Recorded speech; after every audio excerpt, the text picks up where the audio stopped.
Hello guys. आज की video में हम direct CA inter group one के पेपर थ्री डायरेक्ट टैक्स के टैक्सेशन में डायरेक्ट टैक्स पढ़ेंगे। सबसे पहले टैक्सेशन जो हमारा पेपर थ्री है ग्रुप वन का, उसके 100 नंबर का पेपर है वो। उसके दो पार्ट है, एक डायरेक्ट टैक्स एक इनडायरेक्ट टैक्स। डायरेक्ट टैक्स यानी कि इनकम टैक्स जो होता है, और इनडायरेक्ट टैक्स यानी जीएसटी। पहले जीएसटी इसमें 40 नंबर का था, लेकिन अब 50 नंबर के दोनों हो गए हैं, बराबर वेटेज हो गया है न्यू सिलेबस में। सबसे पहले हम बताएंगे टैक्स सरकार हम टैक्स लेती क्यों है। टैक्स टैक्स लेती है क्योंकि कॉन्स्टिट्यूशन में सेक्शन आर्टिकल 265 में दिया हुआ है, tax is not to be impose save by authority of law. अगर उसमें नहीं दिया, आज कॉन्स्टिट्यूशन में ना दिया हो कि हमें टैक्स लेना है, तो कोई भी गवर्नमेंट, सेंट्रल गवर्नमेंट टैक्स नहीं ले सकती। ये टू सिक्स आर्टिकल 265 ऑफ इंडियन कॉन्स्टिट्यूशन यही कहता है। लेकिन आर्टिकल 246 में आ जाए तो यहाँ हमें दे रखा है subject matter of law made by parliament and by the legislature of states. यानी कि सेक्शन 246 में हमें दे रखा है कि सेंट्रल, स्टेट, इन दोनों के काम क्या है, उनको क्या करना है। तो सेक्शन 246 के 7th शेड्यूल में तीन लिस्ट है, यूनियन, स्टेट और एक कॉन्कर्ड लिस्ट है। कॉन्कर्ड लिस्ट कॉन्कर्ड लिस्ट है, उसका यहाँ पे हमें कोई काम नहीं है। तो अभी हम यहाँ देखेंगे, तो यूनियन लिस्ट में देखेंगे। यूनियन लिस्ट में पॉइंट नंबर 82 में हमें बोल रखा है taxes on income other than agriculture income. यानी कि जो टैक्सेस है, सेंट्रल गवर्नमेंट का क्या काम है। सेंट्रल गवर्नमेंट टैक्सेस ले सकती है हर इनकम पे, लेकिन वो एग्रीकल्चर इनकम पे टैक्सेस नहीं ले सकती सेंट्रल गवर्नमेंट, क्योंकि हर स्टेट की एक अलग एग्रीकल्चर होता है और उसकी रिस्पेक्ट में एक अलग प्रोसेस होता है। लेकिन स्टेट लिस्ट में क्या दिया है, टैक्सेस ऑन एग्रीकल्चर इनकम। एक जो स्टेट गवर्नमेंट है वो टैक्सेस ले सकती है, लेकिन सेक्शन ये पॉइंट नंबर 46 में गिवन है, और इसका यूनियन लिस्ट के 82 पॉइंट पे गिवन है।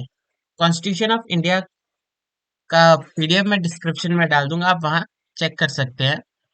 आगे हम देखें तो वैसे हमारे इंडिया में एग्रीकल्चर पे इनकम नहीं ली जाती।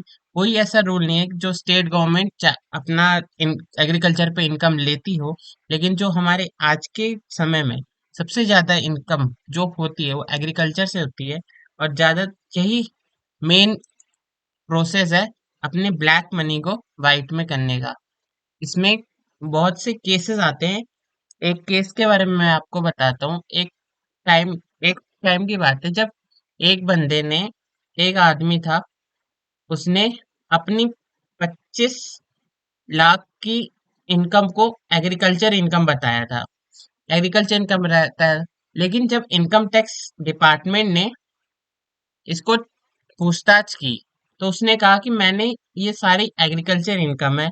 उसने एक नकली बिल एग्रीकल्चर सेल का बना के दिया था, दिखाया था। तो जब इनकम टैक्स ऑफिसर ने उससे पूछा कि तुमने कौन सी खेती की थी, तुम्हारा खेत का है, जब उससे डिटेल ली, तो उसके बाद इनकम टैक्स ऑफिसर्स ने उसकी, उस एरिया की, उस टाइम की जब उसने खेती की थी, उस टाइम की सैटेलाइट फोटो मंगाई उससे। ये पता चल गया कि उसने इनकम कभी वहां खेती की ही नहीं थी। तो जिससे क्या था, उसकी जो 25 लाख की इनकम थी वो ब्लैक मनी थी, जो उसने वाइट करने के लिए एग्रीकल्चर इनकम में दिखा रखी थी। जब हम पूरा डायरेक्ट टैक्स पढ़ेंगे तो आगे हम इसको और अच्छे से समझेंगे कि किस तरीके से होता है, उसके रूल्स क्या है। अब आगे हम देखते हैं कि हमें पढ़ना क्या है, इनकम टैक्स एक्ट या इनकम टैक्स लॉ।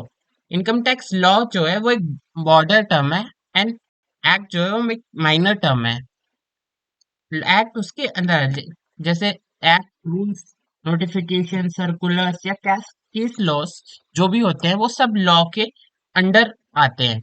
लॉ हम बॉर्डर टर्म है, और ये सब उसके माइनर टर्म्स है जो उसके अंदर आते हैं। लॉ लॉ पढ़ने के लिए, लॉ समझने के लिए हमें एक्ट्स पढ़ने पड़ेंगे, उसके रूल्स, उनके नोटिफिकेशन, सर्कुलर जो टाइम टू टाइम आते रहते हैं उनको देखना पड़ेगा।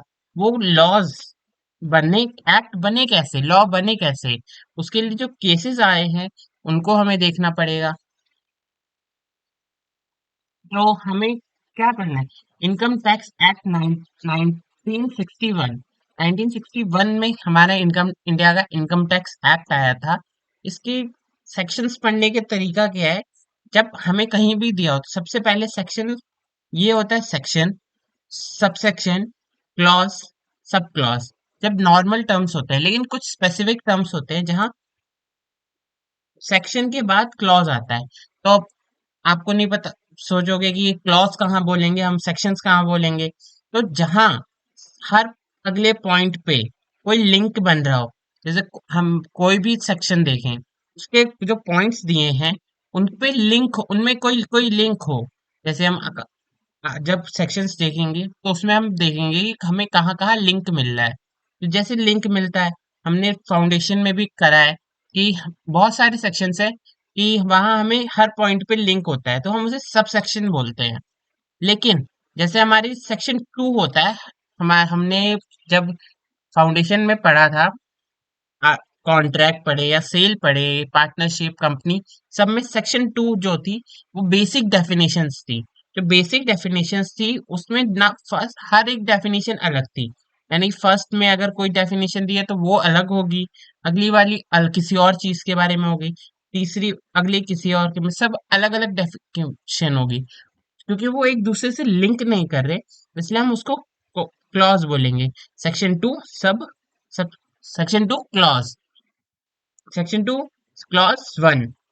जैसे यहाँ सेक्शन 2 क्लॉज 11 था, वैसे ही यहाँ section 2 clause 1, section 2 clause 2, section 2 clause 3, section 2 clause 4।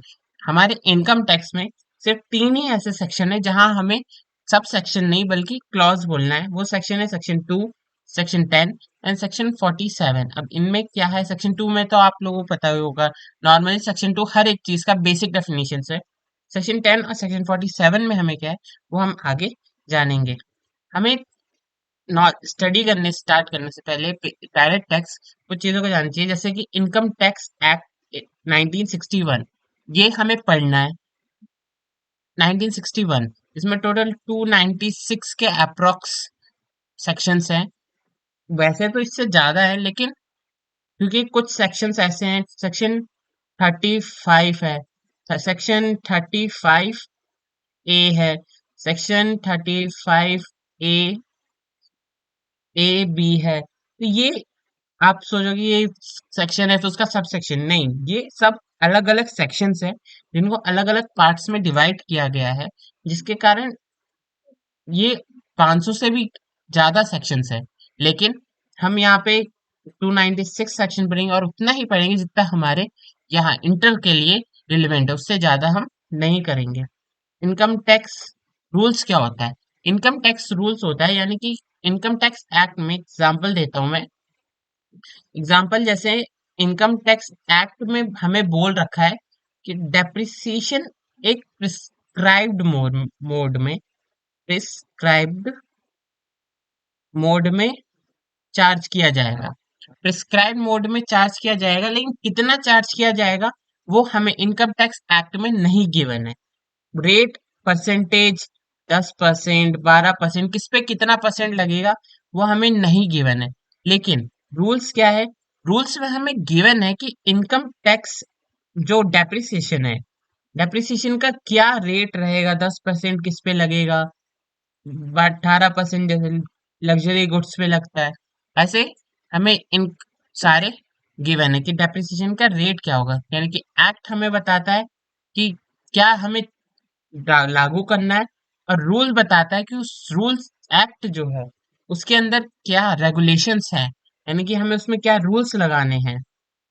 ये बॉर्डर टर्म या और उसको एक्सप्लेन करने वाला ये रूल्स होता है। आगे बेसिक्स ऑफ टैक्स रेट आज पढ़ते हैं, पढ़ेंगे इसकी, पढ़ेंगे to run and develop any country government need power and money. किसी भी कंट्री को चलाने के लिए वहां की गवर्नमेंट को दो चीज चाहिए होती है, एक पावर और एक मनी। पावर और money, government get money from business, tax and loans. Power, power हम उन्हें वोट करके उनकी सरकार बन जाती है तो वो हो जाती है पावर। और मनी, मनी वो तीन जगह से करते हैं। सबसे पहले गवर्नमेंट्स के बिजनेसेस होते हैं, जैसे इलेक्ट्रिसिटीज सप्लाई करने का, ट्रांसपोर्ट का, या व्हीकल्स, इंपोर्ट एक्सपोर्ट, ये सब करने के लिए उनके कुछ बिजनेसेस होते हैं। तो वहां से इनकम लेगी पहले।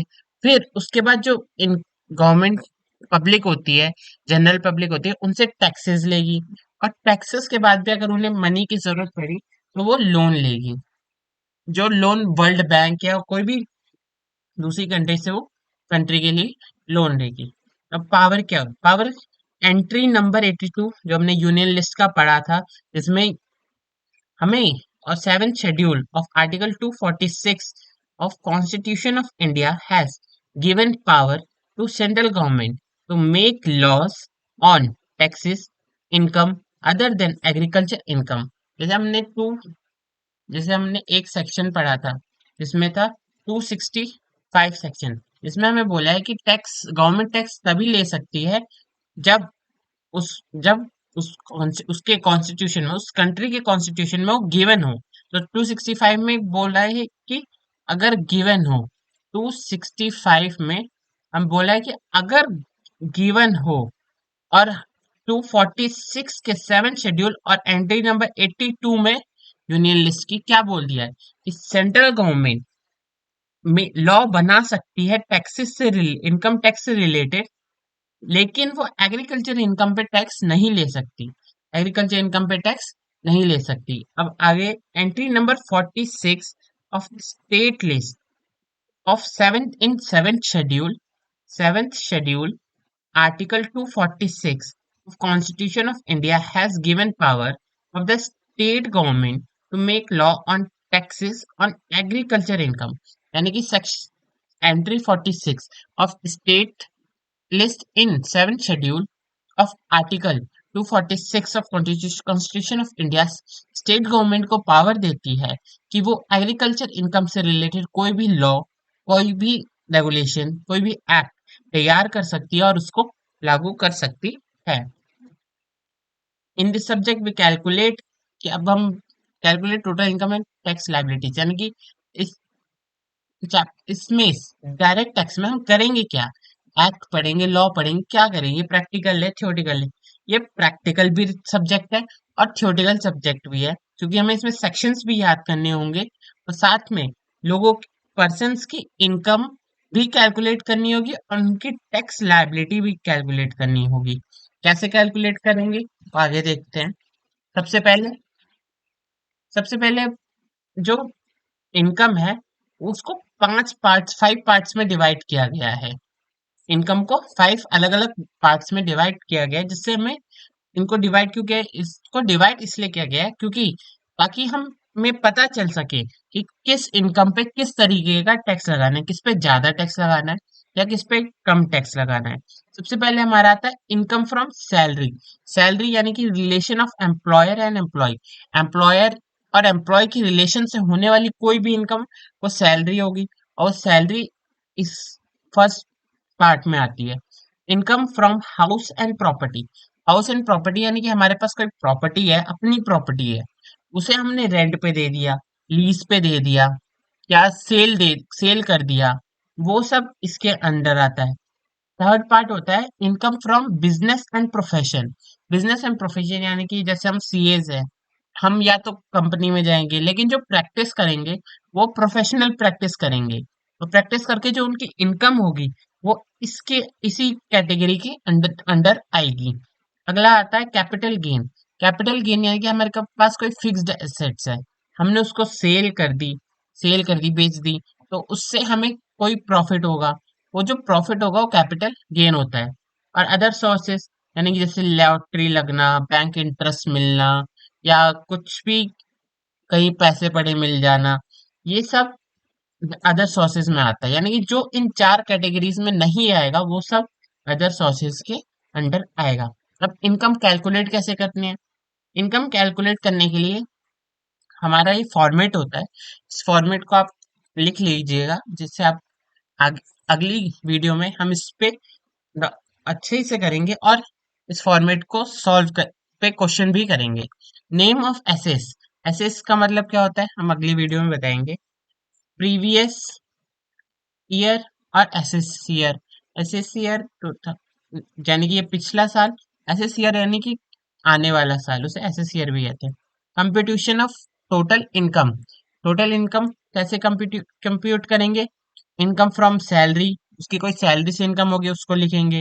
House property, business and profession, capital gain और अदर सोर्सेज, इन सब का टोटल करेंगे तो हमें मिलता है gross total income. Gross total income हमें इन सबको ऐड करके मिलता है। लास्ट में उसके बाद less reduction under circular 4A, यानी कि 4A के अंदर किसी भी तरीके से सर्कुलर है उसको, अंडर सर्कुलर 4A के अंदर कोई भी उनको रिडक्शन मिलता है उसको लेस कर दिया जाएगा। और उसके बाद हमें total income net taxable income मिलेगी। अब अंडर डिडक्शन क्या होता है, डिडक्शन जैसे कि हम किसी LIC प्रीमियम पे करते हैं तो उसके अंदर 80C का रिडक्शन मिलता है, उसको हम यहाँ माइनस, यानी किसी तरीके का हमें बेनिफिट मिल रहा है जिससे हमारी इनकम कम हो जाए, उसको हम यहाँ लेस कर देंगे। इसके बारे में अच्छे से और आगे पढ़ेंगे। और इसी के साथ हमारा for computation total income tax liability should be knowledge of the tax law, यानी कि टोटल इनकम निकालना और उसकी टैक्स लायबिलिटी निकालना इनकम टैक्स लॉ का अच्छी नॉलेज प्रोवाइड कराता है। ये सब हमें कहाँ से निकालेंगे टोटल इनकम टैक्स लायबिलिटी, जब हमारे पास कोई इनकम टैक्स लॉ होगा ही नहीं तो हमें कैसे पता चलेगा कि हमें कैलकुलेट कैसे करना है। इसी के साथ आज की वीडियो में इतना ही। नेक्स्ट वीडियो में हम इस टोटल इनकम निकालना और टैक्स लायबिलिटी निकालने पे क्वेश्चन करेंगे और उसको आगे के एक्सप्लेनेशन करेंगे। Thank you.